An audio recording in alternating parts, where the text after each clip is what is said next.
मुझे बताओ आला हजरत सरकार का जो उर्स हो रहा है, क्या आला हजरत ने अपने पीरो मुर्शिद सरकार आले रसूल मारहरवी का ऐसे उर्स किया था जैसे आला हजरत का उर्स होता? अगर ऐसा उर्स किया होता तो 1400 किताबें नहीं लिखते वो। इतने उर्स हैं अल्हम्दुलिल्लाह हमारे यहां, जो मरा उसका शुरू, जो मरा उसका उर्स शुरू। कोई लिमिट है भाई साहब? 365 दिन पर अगर उर्स को तकसीम किया जाए, एक एक दिन में 365 उर्स हो रहे हैं हमारे यहां पूरे मुल्क में। अब मैं आपसे पूछना चाहता हूं कि ये जो 365 उर्स पर डे हो रहे हैं हमारे सुन्नियों के, क्या लगा रखा है तुमने यार? क्या अल्लाह ने हमें इसी उर्स के लिए पैदा किया है?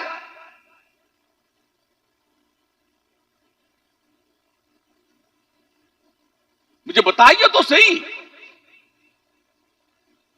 मैं पूरे मुल्क से पूछ रहा हूं उलमा से, मुझे बताओ क्या ख्वाजा मोइनुद्दीन चिश्ती ने अपने पीर का उर्स ऐसे किया था जैसे आज ख्वाजा का उर्स हो रहा है? मुझे बताओ आला हजरत सरकार का जो उर्स हो रहा है, क्या आला हजरत ने अपने पीरो मुर्शिद सरकार आले रसूल मारहरवी का ऐसे उर्स किया था जैसे आला हजरत का उर्स होता? अगर ऐसा उर्स किया होता तो 1400 किताबें नहीं लिखते वो।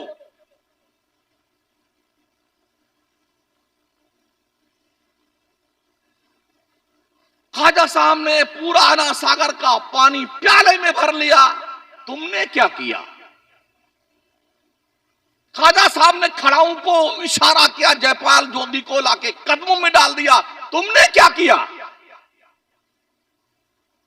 ये झुंझुना बजाने के लिए तुम पैदा किए गए हो। अना सागर का पानी भर लिया, अना सागर का पानी भर लिया। किस लिए ख्वाजा आए थे संजर की अपने आबाई पुश्तैनी जमीन छोड़ के अजमेर की बंजर जमीन पर? किस लिए आए थे?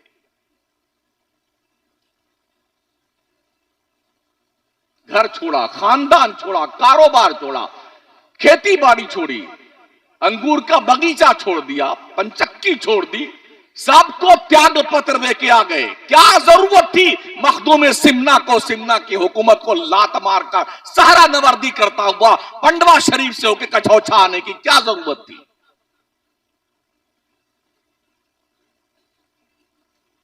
बस जो जाएंगे वहां बैठ करके औरतें झूमेंगी साहब। कोई 40 दिन के चिल्ले में बैठी हुई है, कोई 4 महीने के चिल्ले में बैठी।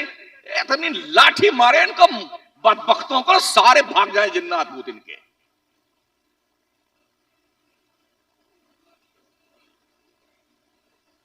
भर भर के नीर का पानी लेके आ रहे हैं। अरे ओ बेहुदे, सुन कान खोल करके, फीह शिफाउल लिन्नास, अल्लाह ने कुरान में शिफा रखी है। कभी पढ़ता है कुरान?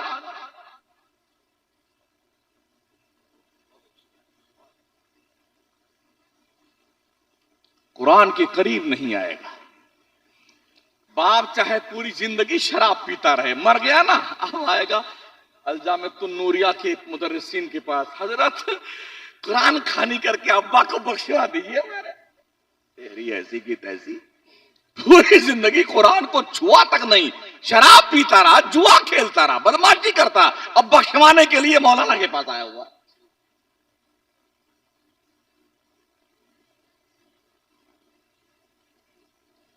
क्यों अंधेरे जंगल में घूम रहे हो? क्यों नहीं इमाम अहले सुन्नत की उन पाकीज़ा तालीमात पर तवज्जो देते हो? क्यों नहीं मुफ्ती आजम के आहे सहरगाही का जायजा लेते हो? क्यों नहीं ख्वाजा मोइनुद्दीन चिश्ती के इंतकाल के बाद उनके पेशानी नियाज पे लिखे हुए जुमले पे गौर करते हो? हबीबुल्लाह माता फी हुब्बिल्लाह। ओ दुनिया वालों, देख लो, ये अल्लाह का दोस्त है, अल्लाह की मोहब्बत में मर गया है। क्यों नहीं गौर करते हो? इन बच्चों को कौन संभालेगा? पैदा करके छोड़ दिया भेड़ बकरी की तरह। ओ बापो और मां, अपनी औलाद पर ध्यान दो, औलाद पर। इससे पहले कि कोई बदकिरदार दोस्त तुम्हारे बच्चे से क्लोज हो करके उसके दिल पर गुनाहों की तहरीर लिख के तुम खुद अपने बच्चे से क्लोज होके उसके दिल पर मुस्तफा के प्यार की तहरीर लिखो। बेशक ओ माओ, इससे पहले कि कोई लड़की बेगैरत तुम्हारी बच्ची से क्लोज होकर उसके दिल पर किसी बॉयफ्रेंड के गम में मरने की तहरीर लिखे, तुम अपने बच्ची के दिल पर कनीजे फातिमा होने की तहरीर लिख दो। कब तुमको होश आएगा यार? कब हमारी आंखें खुलेंगी? बाप को पता नहीं बच्चा रात भर कहां रहता है, मां को पता नहीं बच्ची किस किस सहेली के पास जाती है, और जब नाक यहीं से कटती है ना तो कहीं मुंह दिखाने के लायक नहीं रहते बेटे। आए दिन हम भी अखबार पढ़ते हैं, खानदान की नाक कटी, घर की अम्मा अब्बा की नाक कटी, उसके बहनों के रिश्तों पे कलंक लग गया, भाई सर नहीं उठा सकता जिंदगी भर, कौम के लोग भी बाज़ाब्ता तौर पर कलंकित हुए एज ए मुस्लिम। कहां जाए? संभालो अपने बच्चों। मेरे करीम आका फरमाते हैं, अपने बच्चों के लिए ऐसे दोस्तों का सिलेक्शन करो जो बच्चों के लिए अच्छे दोस्त बन सके, अच्छे दोस्त बन सके। अन्नासु अला दीनी खलीलिहिम, आका फरमाते हैं लोग अपने दोस्तों के दीन और तरीके पे होते हैं। फलयंजुर अहदुकुम मन युखालिलु, तो तुम में का हर कोई देखे वो किसकी दोस्ती कर रहा है, किससे दोस्ती कर रहा है। दोस्ती करने से पहले दोस्त को जांचिए, परखिए, क्या वो आपकी दोस्ती के लायक है भी कि नहीं है। मेरे करीम आका फरमाते हैं मफहूम हदीस, और मेरी उम्मत के लोगों, अच्छे दोस्त को दोस्त बनाओ, और अच्छा दोस्त वो है जब तुम उसे देखो तो तुम्हें खुदा की याद आ जाए, वो अच्छा दोस्त होता है। यह भी आका ने फरमाया, अच्छा दोस्त वो है जो तुम्हें तुम्हारे नेकी करने में तुम्हारी मदद करे, और जब तुम रास्ता भूल जाओ, अल्लाह रसूल के ट्रैक से हट जाओ, तो तुम्हें वापस उस ट्रैक पे ले आए, वो तुम्हारा अच्छा दोस्त। और बुरा दोस्त वो है जो तुम्हें तुम्हारी नेकियों पर मदद ना करे, और जब तुम नेकी ना करना चाहो तो तुम्हें तंबीह भी ना करे, बल्कि वो खुश रहे कि हमारा दोस्त भी हमारे डर्रे पे चल रहा है। वैसे भी लोग अच्छे बुरे बनते कैसे हैं? मेरे रब ने फरमाया ना, या अय्युहल्लज़ीना आमनुत्तकुल्लाह व कूनू मअस सादिकीन, ऐ ईमान वालो अल्लाह से डरो और सच्चों के साथी बन जाओ। सच्चों और अच्छों के साथी बनने का हुक्म अल्लाह ने दिया है, उसके रसूल ने दिया है। तो अच्छा दोस्त तलाश कीजिए ताकि आप अच्छा बने, नेक बने। एक मिसाल और मेरे आका ने बयान फरमाई कि अच्छे दोस्त की सोहबत ऐसी है जैसे तुम किसी इत्र की दुकान में बैठे हो, तुमने इत्र तो खरीदा नहीं मगर उसकी खुशबू तो जरूर तुम तक आ जाएगी। और बुरे दोस्त की मिसाल आका ने बयान फरमाई, उस भट्टी की तरह है जहां पर आग सुलग रही हो, धुआं निकल रहा हो, वहां अगर आप बैठेंगे ना तो अगर भले ही आपको चिंगारी ना लगे तो धुआं तो आपके हिस्से में जरूर आएगा। आप जिसके साथ रहेंगे उसी के साथ के कहे जाएंगे। अगर आप जुआ नहीं खेलते हैं लेकिन जुआ खेलने वालों के साथ खड़े बैठे हैं तो लोग क्या कहते हैं, ये जुआरी है, खबीस जुआरी है, यही कहेगा ना आदमी। शराब आप नहीं पीते हैं, अगर शराब के अड्डे के पास आप मडलाते हुए दिखाई पड़े, लोग कहेंगे कुछ गड़बड़ तो जरूर है, हाँ ये चक्कर में है शराब पीने के, हालांकि आप शराब नहीं पीते हैं। तो उन जगहों से बचने का हुक्म है जिन जगहों से इत्तिहाम लगने का, डाउटफुल होता हो। बचिए उन जगहों से। ये मत सोचिए कि जी हम तो अल्लाह से कह देंगे या अल्लाह पाक शैतान ने हमसे तो गुनाह करवाया वरना मैं नहीं करता। 100% झूठ है ये। शैतान को क्या क्या पड़ी हुई है? अब अल्लाह से आइए पूछते हैं ना, शैतान से पूछ लेते हैं ना कि शैतान क्या कहता है। तो अल्लाह ने बयान फरमाया कुरान मुकद्दस में, कमसली शैतान इस क़ाला लिल इंसानी कफुर फलम्मा कफर क़ाला इन्नी बरीउम मिनका इन्नी अख़ाफ़ुल्लाह रब्बल आलमीन।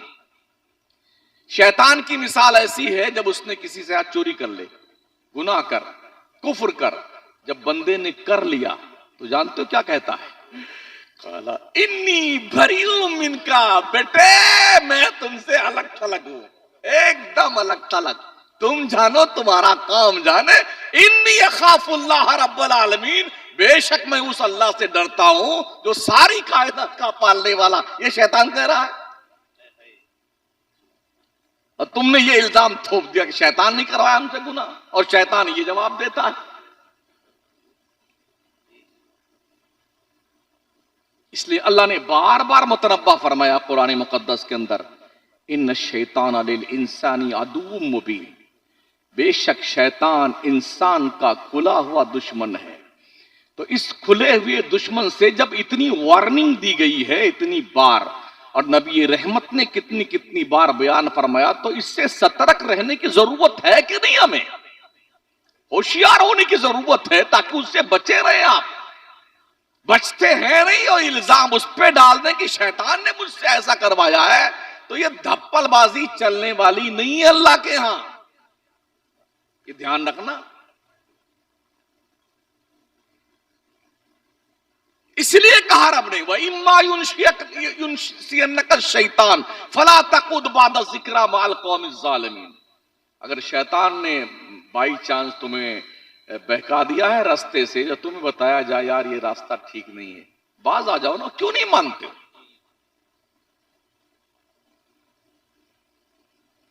यहां इमाम साहब लोग भी होंगे। हजरत कितने नमाजी? एक साथ में कितने आदमी आते हैं? 25 आदमी। पूरा मोहल्ला मुसलमानों का है, तो ये बकिया जिन्नात लोग कहां जाते हैं?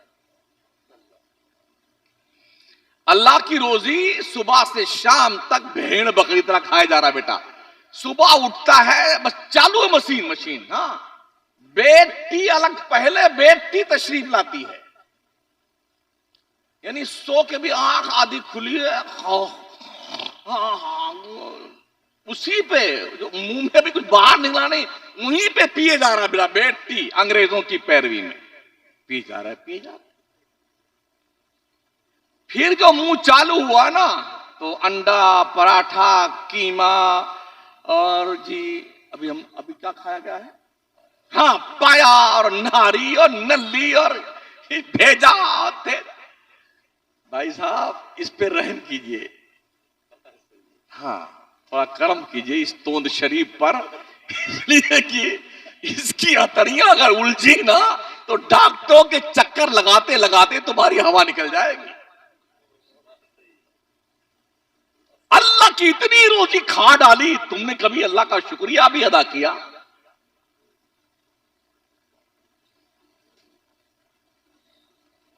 फर्ज कीजिए ये सिस्टमेटिक निजाम जो कुदरत का है, मैदा की शक्ल में ऑटोमेटिकली जो हर किस्म का सामान एक्सेप्ट कर लेता है, गरम, ठंडा, खट्टा, मीठा, नमकीन, कड़वा, सबको पिसाई करके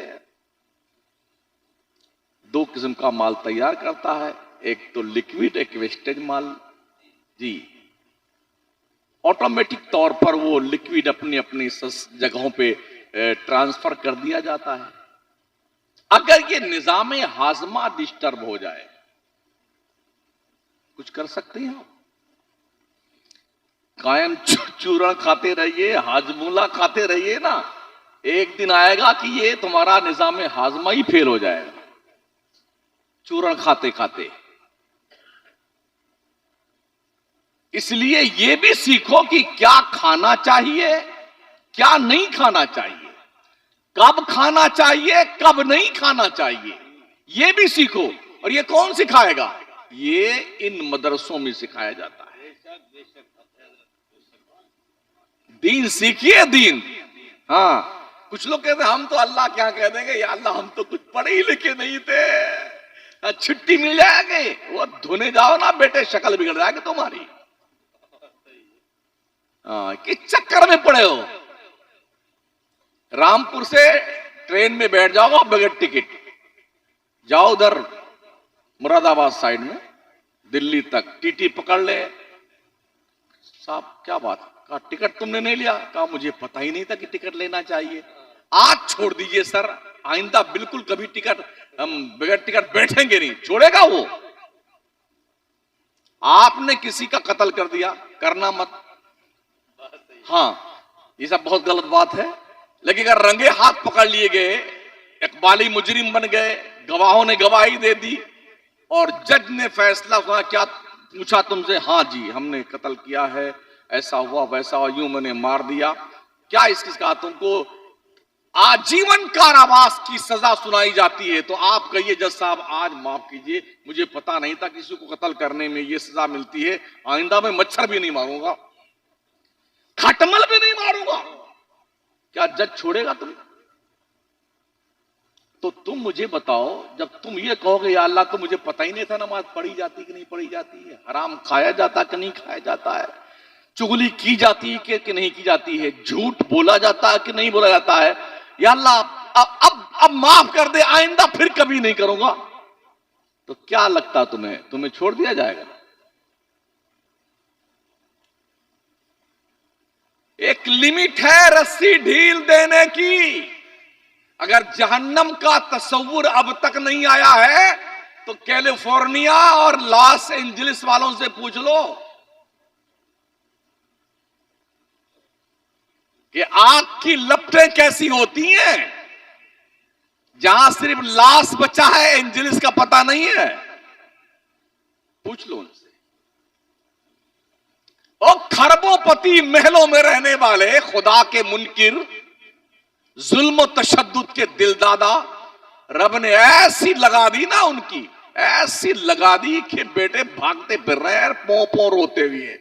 कोई कुर्ता पजामा में भाग रहा है, कोई चड्डी बनियान में भाग रहा है, बचा ले तेरे मां ने दूध पिलाया है। इसे कहते हैं अल्लाह की लाठी में आवाज में। हाँ, तो इसलिए अगर जहन्नम को समझ में नहीं आता है तो अभी भी बहुत सारी वीडियो मौजूद हैं यूट्यूब पर, आपको अंदाजा हो जाएगा कि अगर दुनिया की आग ऐसी है तो जहन्नम की आग कैसी होगी। कभी कभी लावा फूटता है, देखा होगा ना आपने, सर्च कीजिए आ जाएगा। अब तो बहुत कुछ ठीक ठाक देख लेता है आदमी। जो पहाड़ होता है ना, पत्थर का पहाड़, वो पिघलता है और वो पत्थर पिघल करके पानी की तरह बहता है, पानी की तरह। पत्थर पानी की तरह लाल लाल पिघल करके खौलता हुआ बहता है आग के जरिए से। और हदीस शरीफ में आया जब जहन्नमी जहन्नम में डाल दी जाएंगे तब जहन्नम का पेट नहीं भरेगा, तो वो अल्लाह से क्या कहेगा, हल मिन मजीद, अल्लाह अभी मेरा पेट नहीं भरा है, और कुछ दे मुझे खाने के लिए। हल मिन मजीद, अल्लाह और कुछ दे मुझे, पेट मेरा पेट नहीं भरा, अल्लाह मुझे कुछ और दे दे। तो अल्लाह जहन्नम के अंदर पत्थरों को डलवाएगा ताकि जहन्नम का पेट भरा जाए। ओ हजरत इंसान और जनाबे मुसलमान, और रोजाना रोटी बोटी कीमा पकौड़ी जब खा खा करके मुश्तंडे बनने वालों, कुछ फिक्र कर लो अपने कब्र की, जहां कोई नहीं जाता। बेटे अरे हमारे इतने फॉलोवर्स हैं, मरते ही सारे फॉलोवर्स भाग जाते हैं। कोई फॉलोवर सब्सक्राइब कीजिए, और इसको क्या कहते हैं, हाँ लाइक कीजिए सब्सक्राइब कीजिए, तेरी सब्सक्राइब कीजिए, कहां गए ये मरने के बाद? जब वक्त हो जाए नमाज का तो हर काम छोड़ करके अल्लाह के घर में इबादत के लिए पहुंच जाया करो। अफसोस ये है कि हमारे लोगों ने ऐसा सिस्टम बना रखा है कि फुर्सत ही नहीं मिलती कि मस्जिद में जाए सुननी। आज झंडारोहण होगा, शाम को बुलंद दरवाजा खुलेगा, फिर चिराग दान में चिराग जलाया जाएगा, फिर फूलों की बारिश की जाएगी, फिर मजार को गुस्ल दिया जाएगा, फिर महफिल सिमा का ये वक्त है, और उसके बाद जो है हल्के जिक्र का ये वक्त है, फिर चादर पोशी का जुलूस निकाला जाएगा, फिर गधे नशीन साहब तशरीफ लाएंगे। जी, गद्दे नशीन तो गद्दी नशीन थे, अब ज्यादातर गधे नशीन हैं। गधे नशीन तशरीफ लाए, इसी काम में पूरी सुन्नियत उलझी हुई है। क्या हो गया हमारे को यार? होना तो ये चाहिए था, वलियों ने जो करके दिखाया है उस काम को आगे बढ़ाते। हाँ जी, वहां बैठे धोनी रमाए बैठे भी हैं।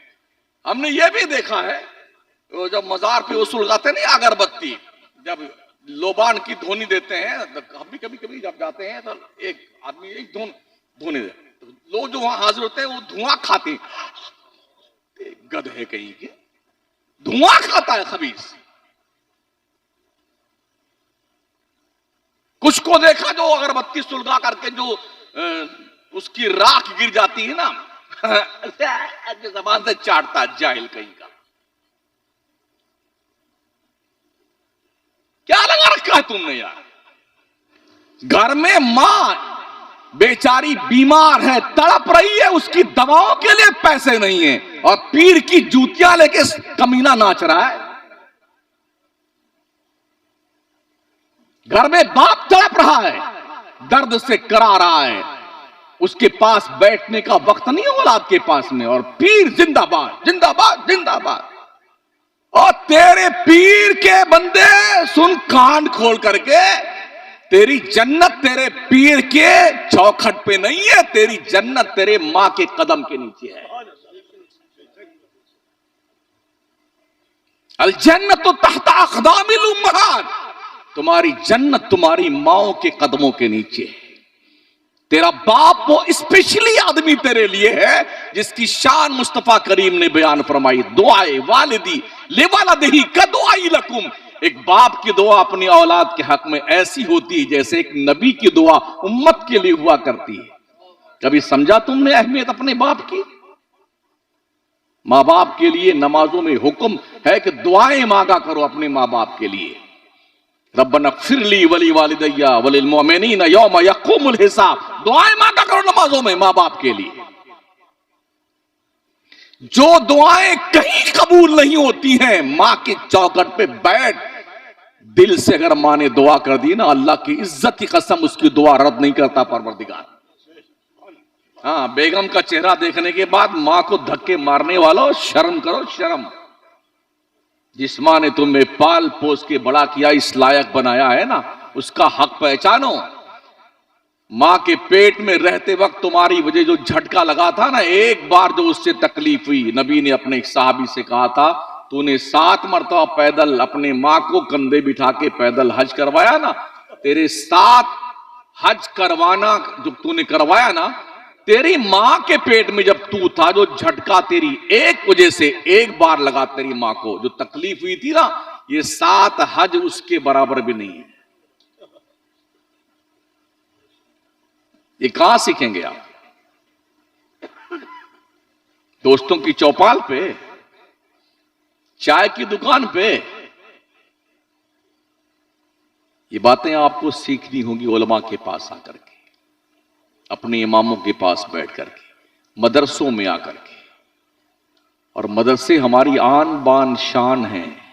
मस्जिदें खुदा का घर हैं, मदरसे मुस्तफा का घर है। इन दोनों घरों को अच्छे बनाकर रखो ताकि तुम्हें फख्र हो कि मेरे मुस्तफा का घर कितना अच्छा है, मेरे रब का घर कितना अच्छा है। अच्छा बनाओ घर अपने रब का। ऐसा ना हो कि कहीं की ईंट कहीं का रोड़ा, भानवती ने कुंभा जोड़ा। ऐसा ना करो भाई। अरे कुछ समझ शरीफ में आ रहा है आपके? या वैसे आपके दहलीज़े समात पे हथौड़ा बरसा रहा हूं मैं? पढ़िए, दीन पढ़िए, अपनी नस्लों को बचाइए। दुनिया की जितनी चालाक कौमें हैं अपनी न्यू जनरेशन पे बहुत मेहनत करती हैं। जितने नेता हैं, मिनिस्टर मिनिस्टर फनिस्टर, इनकी कोई भी औलाद झंडा लेकर के पदयात्रा नहीं करती है। कोई लंदन पढ़ रहा है, कोई कनाडा पढ़ रहा है, कोई जर्मनी पढ़ रहा है, कोई बर्तानिया पढ़ रहा है। जितने छुटभइये लोग हैं, जिंदाबाद जिंदाबाद जिंदाबाद जिंदाबाद, इस गांव से उस गांव, उस गांव से उस गांव, उस शहर से उस शहर, इस मंदिर से उस मंदिर, यहां झंडा वहां झंडा, ये दुनिया ठहरा रही है। चालाक कौमों का मिजाज ये है, इनको बेवकूफों को काम पे लगा दो और अपनी निशान, हम भी एमपी, हमारा बेटा भी एमपी, हम भी एमएलए, हमारा बेटा भी एमएलए। ये चालाक कौमों का मिजाज। किसी भी कौम की युवा पीढ़ी जो होती है वो उस कौम की बैकबोन हुआ करती है, रीढ़ की हड्डी। अगर रीढ़ की हड्डी में कोई दुखावा पैदा हो जाए, कोई गड़बड़ सड़बड़ हो जाए तो आदमी की कमर टेढ़ी हो जाती है। जिस कौम की नौजवान पीढ़ी ग्रेजुएट, क्वालिफाइड और बाज़ाब्ता तौर पर काबिल बन जाए, उस कौम का तक मुस्तकबिल भविष्य रोशनो ताबनाक होता है। और जिस कौम की नौजवान पीढ़ी बिगड़ जाए, नस्लें बिगड़ जाती हैं। आज कुछ हाल हमारी कौम का ऐसा ही है साथियों। हमारी नौजवान नस्ल बिगड़ी हुई है। सिगरेट, बीड़ी, चरस, भांग, अफयून, गरद, इसमें खाने की आदी बन गई। और औरतों का हाल यह है कि हमारी बहनें, हमारी बेटियां, हमारी माएं बाजार की जीनत बनी हुई है। हाँ, जिस दुकान में देखेंगे उस दुकान में मुस्लिम औरतों की भरमार है। ये रोज क्या खरीदती मेरी समझ में नहीं आता। क्या शौहर मर गए हैं इनके? बाप मर गया है? बेटे और भाई मर गए हैं तब ये निकली है? अगर जिंदा है तो ऐसे बाप और ऐसे भाई और ऐसे बेटे, ऐसे शौहरों को डूब मरना चाहिए चुल्लूबर पानी में, जिनकी बहन, बेटियां, माएं और बीवियां बाजारों में बरसरे बाजार बगैर पर्दे के साथ या नकाब पहने हुए चुस्त और टाइट नकाब पहन करके घूमती फिरती दिखाई पड़े, सामान खरीदती हुई। कोई जरूरी कि औरतें सामान खरीदने जाएं? तुम किस काम के लिए हो? निकाह जब करवाए थे, काजी साहब ने निकाह पढ़ाया, हजरत साहब ने किबला ने कहा जी फलाना बिनते फला को आपके निकाह में दिया, जिसका मेहर नकद इतना है, ये वकील साहब ये दुआ नानो नफका के साथ आपने कबूल किया। हाँ, कबिल तो कबिल तो कबिल तो। बेटे समझते हो नानो नफका क्या होता है? नानो नफका क्या होता है? रोटी खर्चा ये सारी जिम्मेदारी आ गई आपकी। आप तो घर में पड़े हैं, गुड्डू की अम्मी चाय ले आ बाजार से, तो तू झक मनाने के लिए पैदा हुआ था।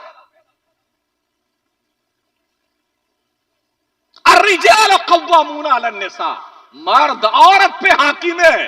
ये हाकिम का काम है, जनाना काम कर रहा है। औरत को भेज दिया चाय लाने के लिए, सब्जी लाने के लिए औरत जा रही है, कपड़ा खरीदने औरत जा रही है। तो तेरी मत कहां मारी गई? ओ पागल मेरी कौम के लोगों, तुम्हारी मत कहां मारी गई? कब सुधरोगे?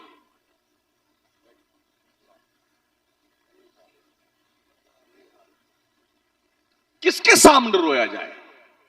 किसको दुखड़ा सुनाया जाए? जगाया उसे जाता है जो सोया होता है, जो मर जाता है उसे जगाया नहीं जाता। मैं तकरीबन 40 साल से चिल्ला रहा हूं, तकरीर कर रहा हूं। अभी मैंने इसी जुम्मा में अपनी मस्जिद में कहा, मुझे खुद पता नहीं, मैं 30 साल से यहां इमामत कर रहा हूं कि मैं किसको जगा रहा हूं। मुर्दों को जगा रहा हूं या सोए हुए इंसानों को जगा रहा हूं?